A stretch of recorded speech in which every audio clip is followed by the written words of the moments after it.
मायभूमी ही जन्मभूमी ही कर्मभूमी आमची, ही मायभूमी ही जन्मभूमी ही कर्मभूमी आमची, महावंदनीय अति प्राणप्रिय ही माय मराठी आमची, ही माय मराठी आमची.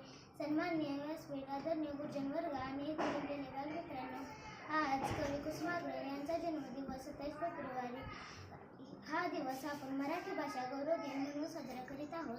या दिनाचे महत्त्व सांगण्यासाठी मी येथे उभी आहे. मित्रांनो, मराठी भाषा गौरव दिन हा दरवर्षी 27 फेब्रुवारी रोजी महाराष्ट्राचे ज्येष्ठ कवी विष्णू वामन शिरवाडकर उर्फ कुसुमाग्रज यांच्या जन्मदिवशी करण्यात येतो. कवी कुसुमाग्रज यांनी मराठी भाषा ज्ञानभाषा होण्यासाठी अथक परिश्रम घेतले. शेवटी जाता जाता एवढेच म्हणायचे वाटते की माझ्या मराठी मातीचा लावायला टासट्या, माझ्या मराठी मातीचा लावायला टासट्या, हिच्या संगाने जागल्या दऱ्या खोऱ्यातील शिळा, हिच्या संगाने जागल्या दऱ्या खोऱ्यातील शिळा.